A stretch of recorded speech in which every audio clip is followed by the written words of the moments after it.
Bonjour à tous. Permettez-moi tout d'abord de remercier les organisateurs de cette journée pour cette invitation à vous parler des niveaux de contamination de notre alimentation. Donc voici le plan de ma présentation. Je commencerai par quelques mots sur le concept d'exposome qui me permettront de faire le lien avec la notion de danger chimique, puis la manière de mesurer les concentrations dans les denrées, ceci afin d'évaluer l'exposition du consommateur pour caractériser le risque associé.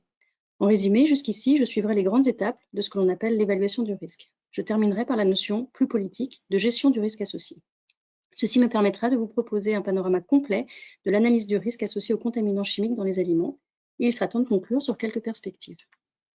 Alors pour commencer, vous le savez parfaitement, l'état de santé d'un individu est influencé toute sa vie durant par l'interaction entre facteurs génétiques et environnementaux, ce qui se traduit schématiquement par l'équation ici, où le phénotype d'un individu résulte de l'expression de son génotype en relation avec son environnement. Leurs parts respectives dans la réalisation des phénotypes sont plus ou moins importantes et peuvent intervenir à différents moments de la vie de l'individu. Au cours des dernières décennies, l'exploration du génome a largement mobilisé la communauté scientifique, conduisant à une très bonne connaissance de ce paramètre de l'équation. S'intéresser à l'autre paramètre, c'est-à-dire le poids de l'environnement dans la réalisation du phénotype, relève d'une entreprise encore plus ambitieuse. Et pourtant, lorsqu'il s'agit d'étudier le développement de certaines maladies, il est désormais reconnu que la partie héréditaire n'intervient que pour une faible part et la compréhension de l'implication des facteurs environnementaux devient alors l'enjeu majeur. C'est dans ce contexte d'intégration des facteurs environnementaux que s'inscrit le concept d'exposome. Il a été proposé en 2005 par Christopher Wilde. Ce concept visait alors à attirer l'attention des chercheurs sur la nécessité d'étendre le plus largement possible le champ des expositions environnementales pour mieux comprendre ce qui détermine la survenue d'une maladie chronique multifactorielle comme un cancer, un diabète, une affection cardiovasculaire ou neurodégénérative. L'exposome s'entend ainsi comme la totalité des expositions auxquelles cet individu est soumis de sa conception à sa mort. Par nature, l'exposome est dynamique, en évolution constante. Il est également très vaste et cela renvoie à des caractéristiques physiologiques propres à l'individu, comme son âge, sa morphologie, pour s'étendre aux déterminants sociaux de la santé, le niveau d'études, le lieu de résidence, le statut socio-économique, en passant par des expositions dites spécifiques, les polluants environnementaux, l'alimentation ou des agents présents dans l'environnement professionnel. Ainsi, classiquement, 3 domaines de l'exposome sont définis, les expositions internes, les expositions externes générales et les expositions externes spécifiques. Cette notion d'exposition externe, qu'elle soit générale via l'environnement ou spécifique, m'amène à évoquer différents types de dangers auxquels nous sommes exposés, notamment via notre alimentation. Les 3 grandes catégories de dangers sont les suivantes. Biologiques, comme les bactéries, les virus, physiques, telles les radiations, mais également chimiques. Et c'est à ces derniers que je vous propose de nous intéresser aujourd'hui. On fait généralement le distinguo entre résidus et contaminants. Les résidus étant définis comme des substances intentionnellement utilisées, les pesticides, les antibiotiques, alors que les contaminants sont introduits non intentionnellement dans l'environnement. On pense par exemple aux mycotoxines, aux métaux lourds ou aux dioxines. Ces composés sont donc multiples, puisqu'ils recouvrent des familles aussi diverses que les hormones, les produits phytosanitaires, les polluants organiques persistants, les néoformés ou encore des matériaux migrants des emballages tels les bisphénols. De surcroît, ces composés chimiques présentent la particularité de pouvoir entrer dans la chaîne alimentaire à différents niveaux, très en amont par exemple, et être transférés tout au long de cette chaîne jusqu'au consommateur. Mettre en évidence ces composés dans les aliments relève d'un défi particulier, d'une part par l'étendue de leurs propriétés physico-chimiques, d'autre part par leur niveau de concentration qui peuvent être très bas, comme le PPT, nanogramme par kilogramme, ou le ppm, le milligramme par kilogramme, et ceci dans des matrices très diverses et complexes. Dans ce contexte, mesurer les niveaux de contamination dans les aliments nécessite de développer des stratégies analytiques, d'une part très sensibles, afin de détecter ces niveaux très bas de contamination, spécifiques, afin de réaliser une identification non ambiguë des composés d'intérêt, la plus polyvalente possible, afin de s'appliquer à différents types de matrices, mais également la plus universelle, afin de permettre la mesure de plusieurs paramètres par une même méthode. Et enfin, évidemment, la plus fiable possible en termes de justesse et de précision de la mesure. Pour satisfaire ces exigences, les laboratoires travaillant sur le sujet ont développé une expertise unique où le savoir-faire réside d'une part dans la maîtrise des techniques de préparation d'échantillons, impliquant bien souvent différentes étapes successives d'extraction, purification, comme on peut le voir ici pour une extraction de poissons à la recherche de dioxines. D'autre part, ce savoir-faire réside dans le recours à une instrumentation de pointe, impliquant bien souvent la spectrométrie de masse, ceci pour répondre aux exigences de spécificité et de sensibilité, afin de permettre une détection non ambiguë des composés d'intérêt à très bas niveau. On voit ici une dioxine avec des niveaux de détection au picogramme par gramme. Ces stratégies permettent ainsi de mesurer les niveaux de contamination des aliments. Il en résulte une distribution de contamination. Quoique très instructive, cette distribution ne permet pas de conclure directement quant à l'exposition du consommateur. Ces distributions de valeurs sont alors croisées avec les données de consommation, telles que par exemple présentes dans les études 1K, 1K2 ou 1K3.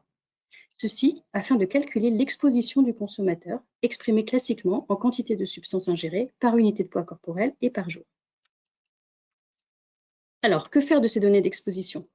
Il s'agit ici de déterminer qui sont les consommateurs les plus exposés, quels sont les aliments responsables pour en déduire des recommandations.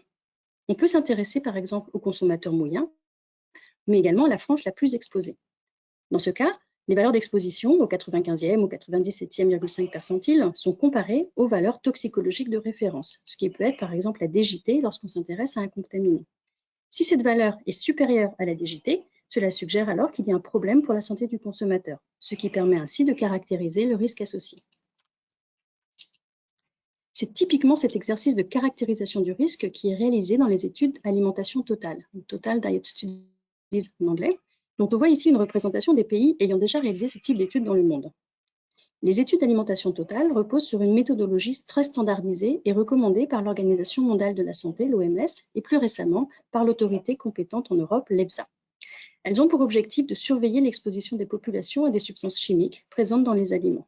Donc les résidus de produits phytosanitaires, les contaminants de l'environnement, les néoformés, les toxines, les additifs par exemple. Ces types d'études facilitent les comparaisons internationales puisqu'elles sont standardisées. On a donc une comparaison des niveaux d'exposition des différentes populations dans le monde. Ces études sont configurées pour mesurer la quantité de substances chimiques ingérées par la population générale, mais également au sein de différents sous-groupes, par région, par âge.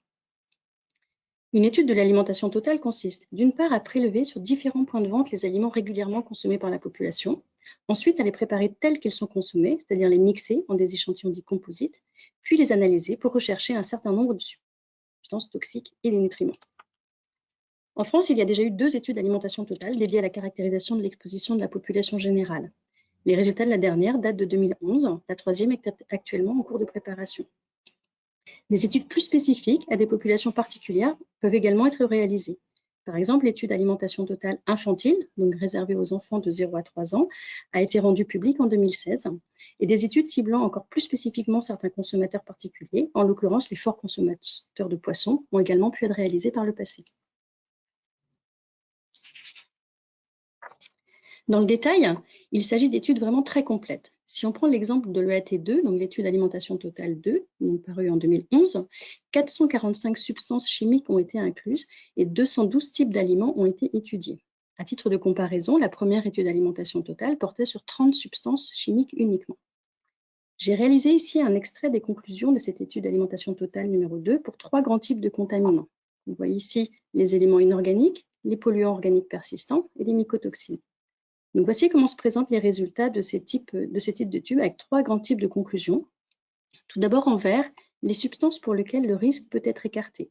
On voit ici un risque écarté pour le nickel, le cobalt, le PBDE ou certaines mycotoxines. En jaune, les substances pour lesquelles le risque ne peut être écarté. On a l'exemple du cadmium, de l'aluminium, des dioxines, des PCB et de certaines mycotoxines également. Ce type de conclusion s'accompagne de recommandations en termes d'action corrective ou de besoins de recherche. Par exemple, ici, on va voir qu'il est nécessaire de poursuivre les efforts pour réduire l'exposition alimentaire. Enfin, pour certaines substances, il y a une conclusion quant à l'impossibilité de conclure quant aux risques liés à l'exposition. Ici en bleu, par exemple, le mercure inorganique, les composés perfluorés. La recommandation dans ce cas est d'abaisser les limites analytiques le plus souvent. Si l'on regarde ce qui s'est passé pour l'étude d'alimentation totale infantile, donc cette étude est postérieure de 5 ans à l'EAT2, encore plus de substances et d'aliments ont été testés, 670 substances, 457 échantillons alimentaires. Les conclusions présentées dans ce type d'étude avaient un niveau additionnel et encore plus pédagogique de présentation, avec un code couleur, rouge pour les substances préoccupantes, verte lorsque le risque est acceptable, jaune pour le risque ne pouvant être écarté, et enfin bleu pour l'impossibilité de conclure. Pour chaque composé, par exemple ici les PCB, les polychlorobiphéniles, jugés préoccupants, des conclusions plus précises quant à la population concernée sont données. Donc ici, typiquement, un dépassement des valeurs toxicologiques de référence pour les enfants supérieurs à 13 mois et des recommandations qui sont proposées, par exemple, ne pas dépasser 2 portions de poisson par semaine maximum. Cette dernière étape de caractérisation du risque est bien celle qui fait le lien vers le gestionnaire du risque, qui, sur la base de ces résultats, mais également d'autres critères légaux, sociaux, éthiques ou encore économiques, va établir des options de gestion, qui peuvent être des recommandations de consommation. L'exemple ici de la chlordécone dans les Antilles, avec des recommandations de ne pas consommer les légumes racines, par exemple, ou encore des interdictions d'usage ou des limites réglementaires. C'est ce qui s'est passé dans le cas du bisphénol A, qui a été interdit totalement dans tous les contenants alimentaires en France. Une fois les options de gestion décidées, leur mise en œuvre ainsi que le contrôle du respect de ces dispositions est réalisé à plusieurs niveaux. Dans le cadre des plans officiels, qu'ils soient de surveillance ou de contrôle, on parle des PSPC, ce sont les services de contrôle de l'État à l'échelon départemental ou central qui sont impliqués, la DGL ou la DGCCRF. Dans le cadre d'autocontrôle également, dans les entreprises de production ou de commercialisation. En termes de veille, il existe un système de veille au niveau européen, le Rapid Alert System for Food and Feed, RASFF, qui recense en temps réel les incidents de contamination sur le territoire européen et sur les produits à l'import. C'est un outil vraiment intéressant qui démontre une volonté de coopération et d'échange à l'échelle européenne. Ce système d'alerte rapide édite un rapport annuel très instructif. On peut y voir, à titre d'exemple, sur le dernier en date, que les mycotoxines sont le danger chimique qui fait l'objet de plus de notifications sur l'année, et ce, surtout pour des produits à coque, des fruits à coque, devant les dangers d'ordre microbiologique et les pesticides, par exemple. En temps réel également, il est possible d'interroger ce site sur un danger particulier. Par exemple, ici, une interrogation début septembre sur la base des mots-clés polluants environnementaux et aliments nous ramène 770 notifications par État membre, principalement concernant des HAP et des dioxines. Cet outil vient en complément des initiatives nationales permettant d'objectiver les dangers chimiques, mais également les aliments concernés. Et c'est bien ici tout le défi que de définir le couple danger-aliment pertinent afin de réaliser une surveillance qui ait du sens. C'est dans ce contexte que l'ANSES a travaillé à l'établissement d'un nouvel outil à destination du gestionnaire du risque, ceci afin d'optimiser les options de gestion et de hiérarchiser les dangers. Il s'agit d'une méthodologie d'aide à décision multicritères. On retrouve les différents critères évoqués plus haut. Le risque pour la santé publique demeure le premier critère que le gestionnaire peut éventuellement choisir de pondérer par d'autres domaines, par exemple socio-économiques, nutritionnels, environnementaux. En particulier, il s'est agi de développer une méthodologie permettant de hiérarchiser les couples danger-aliments. Pour cette preuve de concept, 16 dangers chimiques et 19 couples aliments-danger ont été retenus.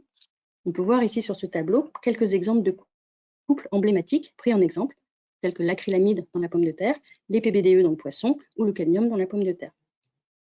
Après avoir été testé sur un certain nombre de dangers, cet outil a désormais vocation à être déployé à une plus grande échelle. Ce travail est très contemporain puisque disponible seulement depuis le mois de septembre de cette année. On voit ici un exemple de visualisation de résultats.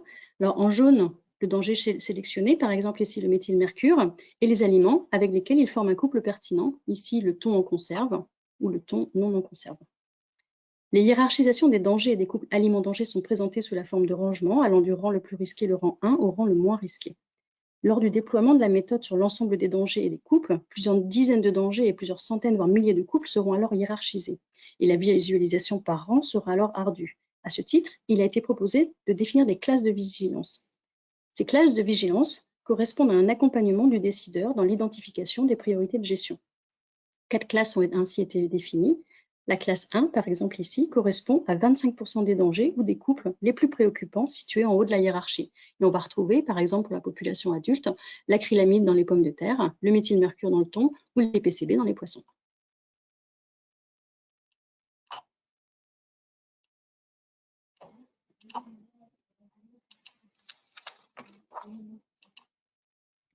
Pour conclure, quelques perspectives en lien avec les défis qu'il reste à relever. L'évaluation des mélanges et des composés à faible dose, c'est le cas des perturbateurs endocriniens, notamment les conséquences en termes d'effets sur la santé, sont des défis particuliers à laquelle la communauté s'attelle. Le constat d'un fort besoin de structuration autour de la question de l'exposome, que ce soit au niveau européen ou au niveau national, et des initiatives sont actuellement en réflexion sur le sujet. Dans ce contexte, on pense à l'intégration des données omiques, à la notion de marqueur d'effet, le lien avec l'épidémiologie ou encore les besoins de modélisation des expositions, que ce soit vie entière ou multi-exposition. Enfin, il convient de souligner l'existence depuis 2018 de la plateforme de surveillance de la chaîne alimentaire. C'est une initiative qui fait suite aux États généraux de l'alimentation en 2017, qui ont mis en exergue la nécessité de renforcer le dispositif national de surveillance et de prévention des risques sanitaires. Un octroi supplémentaire de ressources financières et humaines a été attribué ainsi à l'épidémiosurveillance. Ceci s'est concrétisé par l'association de 14 partenaires publics-privés qui mènent des réflexions communes autour de projets contribuant à améliorer la surveillance de la chaîne alimentaire. Cette plateforme offre ainsi un espace de concertation multipartenariale et pluridisciplinaire visant à améliorer la cohérence des actions de surveillance sanitaire de la chaîne alimentaire et d'en optimiser les coûts. Voilà, il me reste à vous remercier pour votre attention et également remercier les collègues du laboratoire et en particulier mon directeur Bruno Lebizek.